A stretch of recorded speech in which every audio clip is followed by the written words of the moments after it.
نحمده ونصلي على رسوله الكريم اما بعد اعوذ بالله من الشیطان الرجیم لقد كان لكم في رسول الله اسوہ. اس کی ایکو تھوڑی کم کرنا.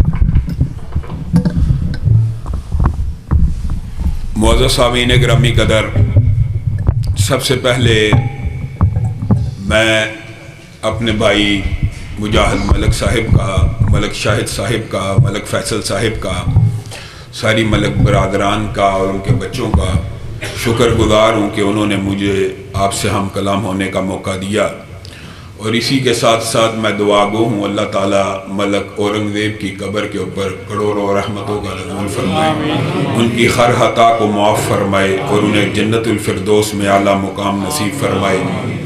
یہ ہمارے ساتھی آہستہ آہستہ اس دنیا سے جاتے جا رہے ہیں اور زندگی کی حقیقت یہی ہے اور زندگی کا مقصد بھی یہی ہے اور غرض و غایت بھی یہی ہے کہ ہر انسان اپنے رب کو راضی کر کے اس دنیا سے چلا جائے. معزز سامعین گرامی قدر، نبی کریم صلی اللہ علیہ وسلم کی سیرت کے حوالے سے دو پہلو بڑے اہم ہیں. ایک تو یہ ہے کہ نبی کریم صلی اللہ علیہ وسلم کا ظاہری مقام و مرتبہ، ظاہری حسن، ظاہری لباس، ظاہری حلیہ، ظاہری وضاقت.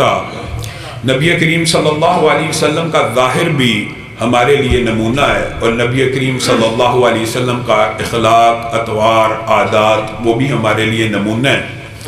نبی کریم صلی اللہ علیہ وسلم کا ظاہر بھی بہت اعلیٰ ہے، نبی کا باطن بھی بہت اعلیٰ ہے.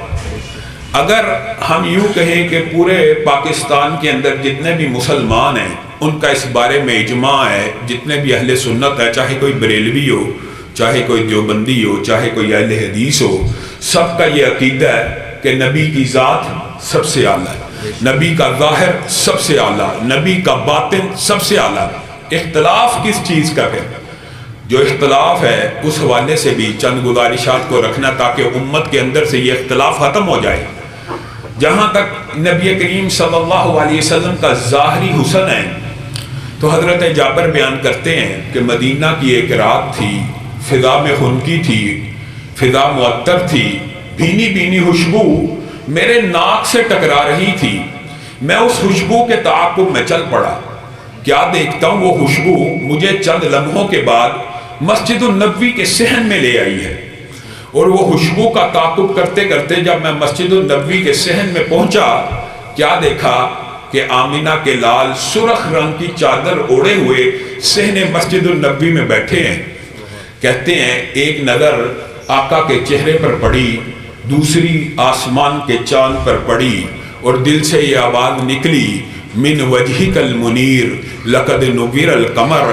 آقا اگر چاند کو بھی حسن ملا تو آپ کے چہرہ پر انوار کی چند تجلیوں ہی کا ملا ہے.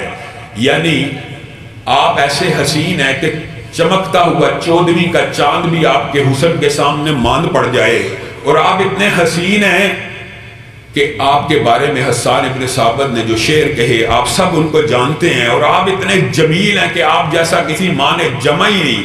آپ اتنے حسین ہیں کہ آپ جیسا کسی آنکھ نے دیکھا ہی نہیں. اور آپ کو یوم تخلیق کے اندر ایسے بنایا گیا کہ آپ کہتے چلے گئے اور رب بناتا چلا گیا. یہ عربی اشعار آپ نے خطباء سے وائدین سے بے شمار مرتبہ سنے. اسی طرح نبی کریم صلی اللہ علیہ وسلم کا حسن بہت سی احادیث میں بیان ہوا کہ وہ 14ویں کا چاند تھا، وہ چمکتا ہوا سورج تھا، وہ دمکتا ہوا ستارہ تھا. جب سے گیا ہے آنکھیں دیدار کو ترستی ہیں. اور نبی کریم صلی اللہ علیہ وسلم کے حسن کے بارے میں ہمارا آپ کا عقیدہ ہے حسن یوسف دم عیسیٰ ید بیضا داری. یہ عقیدہ تو سب کا ہے.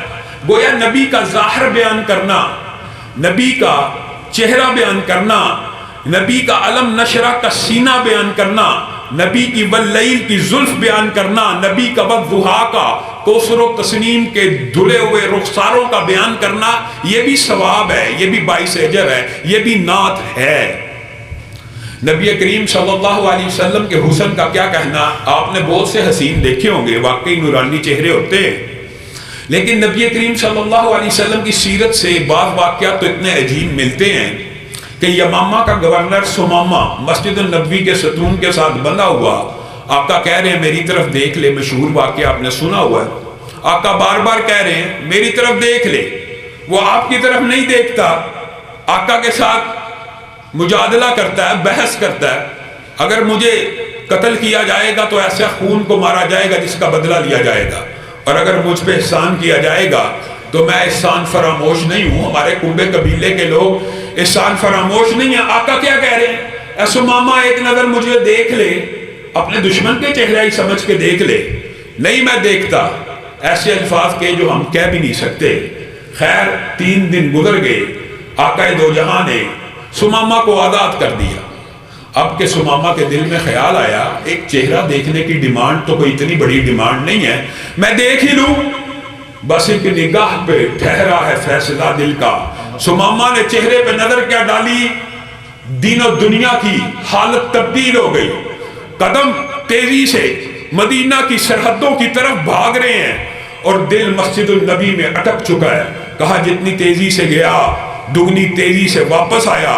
آقا نے کہا تجھے تو آزاد کر دیا تھا، کہا اپنا بنا کے چھوڑ دیا، کیا اسیری ہے، کیا رہائی ہے۔ دنیا میں کوئی خوبصورت ایسا بھی آیا ہے کہ جس کو چہرے کو دیکھ کر لوگ اپنے دین کو تبدیل کر لیں؟ یہ آقا کا حسن ہے، ظاہری مقام و مرتبہ ہے، لیکن اس ظاہری مقام و مرتبے کے بھی اگر بات کریں، پورے مسلمان امت کا عقیدہ رسول اللہ سب سے خوبصورت، اس خوبصورت چہرے کے اوپر اللہ نے داڑھی کو سجایا ہوا۔